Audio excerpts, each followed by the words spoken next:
Assalamualaikum warahmatullahi wabarakatuh. Eh, Perkenalkan, nama saya Sugiharto Aji Pratama dari kelas A Malam.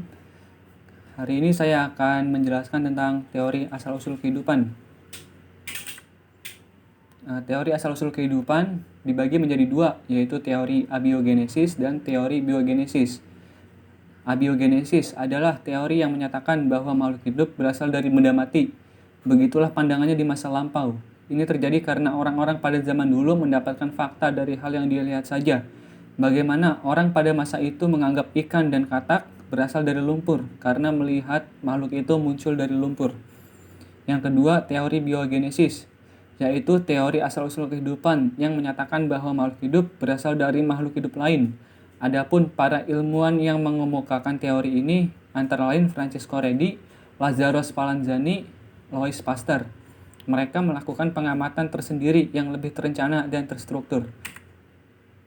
Abiogenesis adalah studi mengenai bagaimana kehidupan biologis dapat muncul dari materi anorganik melalui proses alami. Secara khusus, istilah ini biasa merujuk kepada proses saat kehidupan di bumi muncul. Abiogenesis diperkirakan terjadi pada masa awal Eorkean atau sekitar 4 hingga 3,5 miliar tahun yang lalu. Sebagian besar asam amino yang sering dijuluki bahan dasar kehidupan berhasil disintetiskan dalam percobaan Miller Urey dan percobaan lain yang menyimulasikan kondisi awal bumi. Bahan biokimia lain yang penting seperti nukleotida dan sakarida dapat muncul dengan cara yang mirip. Dalam semua organisme, bahan penting seperti nukleotida dan sakarida dapat muncul dengan cara yang mirip. Dalam semua organisme, bahan biokimia tersebut diorganisasi melalui molekul yang lebih kompleks seperti protein, polisakarida, dan asam nukleat. Tiga molekul tersebut penting untuk fungsi kehidupan dan ada di semua organisme. Pembentukan makromolekul tersebut diperantai oleh asam nukleat dan enzim yang disintetis melalui jalur biokimia. Yang makromolekul tersebut organik mana yang pertama muncul dan bagaimana mereka membentuk organisme pertama masih diperdebatkan. Generatio spontanea alias abiogenesis klasik pertama kali dirumuskan secara tuntas oleh Aristoteles dalam bukunya Historia Animalium. Aristoteles menyatakan terdapat satu sifat hewan yang ternyata sama dengan tumbuhan, karena beberapa tumbuhan dihasilkan oleh benih tumbuhan, sementara tumbuhan yang lain muncul sendiri dari pembentukan suatu prinsip elemental yang menyerupai benih, dan tumbuhan yang jenis kedua ini pun ada yang menyerap gizi dari tanah dan ada yang tumbuh di dalam tumbuhan lainnya sebagaimana dideskripsikan dalam traktat saya mengenai botani. Maka hewan juga ada yang dilahirkan oleh hewan induk yang sejenis, sementara yang lainnya tumbuh secara spontan bukan dari makhluk hidup yang sejenis. Dan memberikan contoh di bukunya sebagai berikut. Belut tidak dihasilkan melalui persetubuhan, tidak pula ovipar, tidak pernah ada belut yang ditangkap yang memiliki cairan sperma ataupun telur. Tidak pernah pula ditemukan belut yang memiliki saluran ataupun saluran telur. Bahkan semua jenis makhluk hidup berdarah ini tidak dihasilkan melalui senggama ataupun bertelur. Hal ini secara absolut diperjelas oleh hal berikut ini. Di genangan rawa tertentu, setelah semua airnya dibuang dan lumpurnya dikuras, belut-belutnya muncul kembali setelah turunnya hujan. Selanjutnya, biogenesis adalah produksi kehidupan organisme atau organel baru. Hukum biogenesis dianggap dicetuskan oleh Louis Pasteur. Observasi bahwa benda hidup hanya dapat dihasilkan dari benda hidup yang lain dengan reproduksi, misalnya lalat bertelur yang menetas menjadi lalat-lalat.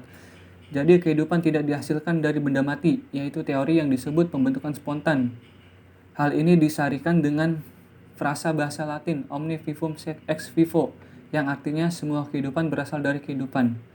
Pernyataan yang serupa adalah omnis cellula e cellula. Semua sel berasal dari sel. Observasi ini merupakan pernyataan sentral teori sel. Juga omni vivum ex vivo, omnu ovum ex vivo. Semua kehidupan berasal dari telur, semua telur berasal dari kehidupan. Istilah biogenesis dicetuskan oleh Henry Carlton Bastian, bermakna bahwa pembentukan kehidupan yang berasal dari benda mati, tetapi Thomas Henry Huxley memilih istilah abiogenesis dan mendefinisikan biogenesis untuk kehidupan dari berasal kehidupan yang sudah ada. Jadi, teori pembentukan kehidupan dari benda mati sekarang dikenal sebagai abiogenesis, dan menurut teori tersebut, paling sedikit satu kali dalam sejarah dunia atau sejarah alam semesta, ketika kehidupan pertama kalinya muncul. Selanjutnya ada beberapa percobaan. Yang pertama yaitu percobaan dari Francesco Redi, yaitu orang pertama yang melakukan percobaan untuk menyanggah teori abiogenesis. Redi membuat percobaan dengan memasukkan daging ke dalam 2 buah toples yang berbeda, yang terbuka dan tertutup. Setelah beberapa hari diamati, muncul larva di daging dalam toples yang terbuka, sementara daging di toples yang tertutup bersih. Redi pun berkesimpulan bahwa belatung tersebut berasal dari lalat-lalat yang masuk ke dalam toples dan bertelur di sana. Tidak berhenti sampai di situ. Redi kembali membuat percobaan untuk meyakinkan kesimpulannya. Dia memodifikasi toples yang digunakan dengan membuat tutup yang terbuat dari kain kasa. Hal ini dia lakukan agar udara di luar tidak bisa masuk dan terjadi pembusukan daging, tetapi lalat tidak dapat masuk sehingga mencegah munculnya telur lalat. Hasilnya, daging tersebut membusuk dan tidak ada larva yang lahir. Kemudian ada percobaan dari Lazzaro Spallanzani, hampir mirip dengan percobaan yang dilakukan oleh Redi. Spallanzani berusaha membuktikan bahwa munculnya organisme berasal dari organisme lain yang hidup. Spallanzani melakukan pengujian dengan memanaskan air kaldu di 2 tempat yang berbeda. Setelah dipanaskan, masing-masing wadah diberikan kondisi yang berbeda. Wadah yang pertama diberi penutup, sementara wadah yang satunya dibiarkan terbuka. Setelah didiamkan beberapa hari, terlihat bahwa di wadah yang terbuka kondisi air kaldu menjadi keruh dan aromanya busuk. Di sisi lain, air kaldu pada wadah yang tertutup jernih. Ini terjadi karena adanya aktivitas mikroorganisme yang berasal dari udara bebas. Kemudian ada percobaan dari Louis Pasteur. Meskipun sudah dilakukan penelitian oleh Redi dan Spallanzani, teori abiogenesis tetap berdiri. Para pendukungnya menyangkal kesimpulan yang dibuat oleh Spallanzani dan mengatakan bahwa mikroorganisme tidak tumbuh karena tidak ada udara. Menurut mereka, udara dibutuhkan untuk menyokong kehidupan.